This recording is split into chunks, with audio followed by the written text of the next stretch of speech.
नमस्कार मित्रांनो, स्वागत आहे तुमचं माझ्या YouTube चॅनलवरती ज्याचं नाव आहे मास्टर टेक कोडिंग. या व्हिडिओमध्ये आपण बघणार आहे काय हो, ॲडर. मग आता ॲडर कशासाठी यूज करतोय? जर सपोज आपल्याला बायनरी ॲडिशन करायचं असेल तर आपण कशाचा यूज करतो? ॲडरचा यूज करतो. मग आता ह्या ॲडरचे दोन टाईप आहेत. एक आहे हाफ ॲडर आणि दुसरा काय हो, फुल ॲडर. हाफ ॲडर आणि दुसरा काय, फुल ॲडर. मग आता ह्या व्हिडिओमध्ये आपण काय बघणार आहे की हाफ ॲडर कशा पद्धतीने वर्क होतोय तो आपल्याला बघायचा. आपल्याला माहिती आहे की ॲडर हा कशासाठी यूज करणार आहोत की जो बायनरी ॲडिशन आहे तो बायनरी ॲडिशन करण्यासाठी आपण ॲडरचा यूज करणार आहे. आणि त्यामध्ये दोन टाईप आहेत, हाफ ॲडर आणि फुल ॲडर. मग त्यापैकी पहिला जो आपण बघणार आहे तो काय हो, हाफ ॲडर. मग आता हाफ ॲडर कशाला म्हणतो? हाफ ॲडरचे बघा, सपोज फॉर एक्झाम्पल हा हाफ ॲडरचा काय ब्लॉक डायग्राम आहे.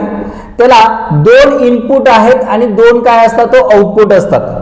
ओके, हाफ ॲडरला काय हो, दोन इनपुट असतात आणि दोन आउटपुट असतात. आउटपुट असतो तुमचा काय हो, सम, आणि दुसरा काय हो, कॅरी. आता आपल्याला माहित आहे की ज्यावेळी आपण बायनरी ॲडिशन करतोय, बायनरी ॲडिशन करत असताना एक तर सम असतो आणि दुसरा काय असतो, कॅरी असतो. मग हाफ ॲडर मध्ये दोन इनपुट असतात आणि दोन काय असतात, तो आउटपुट असतात. एक असतो सम आणि दुसरा काय हो, कॅरी.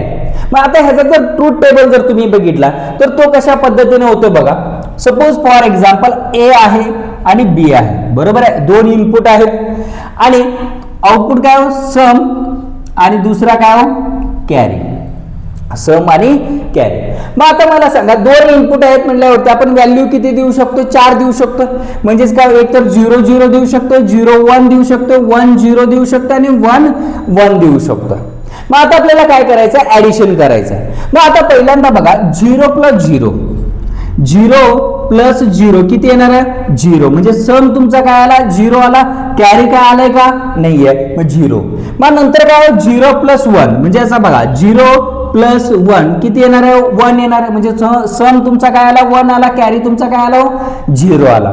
नंतर काय, 1 प्लस 0. ओके, मग आता इथं काय आहे ना, 1 प्लस 0 म्हणजेच काय, 1. म्हणजे सम तुमचा काय आला, 1 आला आणि कॅरी तुमचा काय आला, 0 आला. मग आता नेक्स्ट काय, 1 प्लस 1.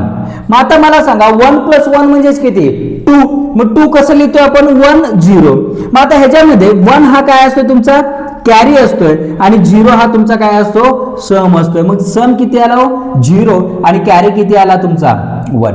मग ह्या पद्धतीनं हाफ ॲडर जो आहे तो काय करतो, वर्क करतो. क्लिअर झालं कशा पद्धतीने वर्क करतं?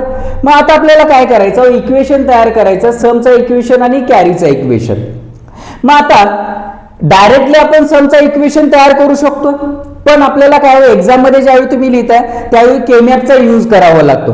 मग त्यासाठी आपण पहिल्यांदा सम साठी काय करणार आहे, केमॅप सॉल्व्ह करणार आहे. सम साठी काय हो, केमॅप. आता मला सांगा किती व्हेरिएबल आहे, तो 2 व्हेरिएबल आहेत. मग त्यामुळे 2 व्हेरिएबलचा केमॅप आपल्याला काय करावं लागणार आहे, यूज करावं लागणार आहे. मग हा झाला तुमचा काय हो, ए, आणि हा झाला तुमचा बी. हा काय असतो, 0 1 0 1. हा 0 1 2 3 ह्या पद्धतीनं, बरोबर आहे. मग आता बघा, सम जो आहे कुठं 1 आहे.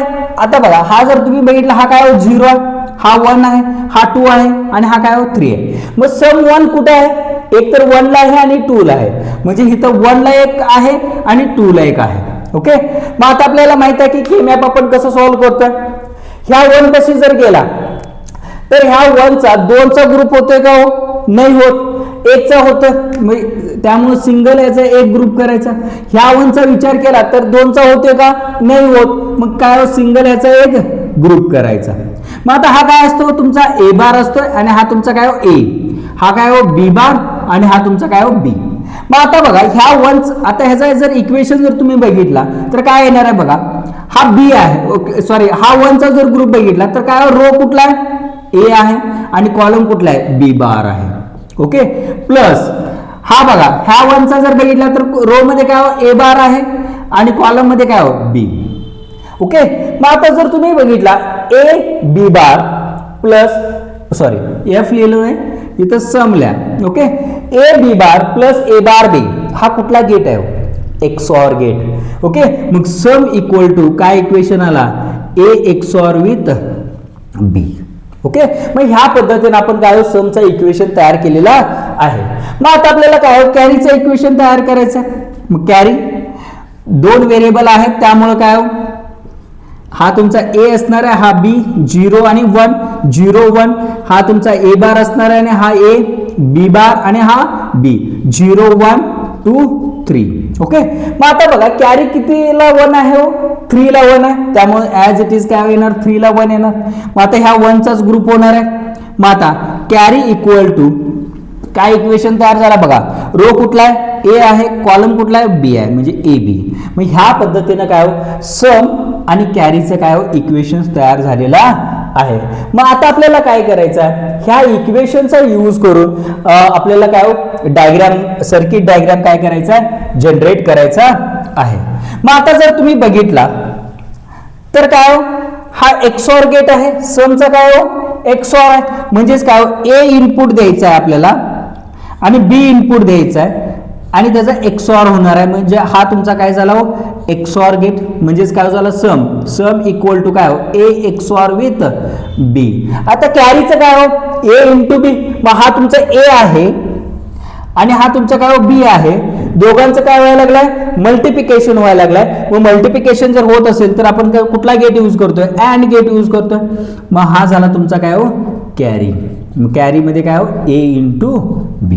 मग ह्या पद्धतीनं काय हाफ ॲडर जो आहे तो काय करतोय वर्क करतोय. मग हा जर व्हिडिओ तुम्हाला जर आवडला असेल तर लाईक करा, शेअर करा आणि सबस्क्राईब करायला विसरू नका. थँक्यू.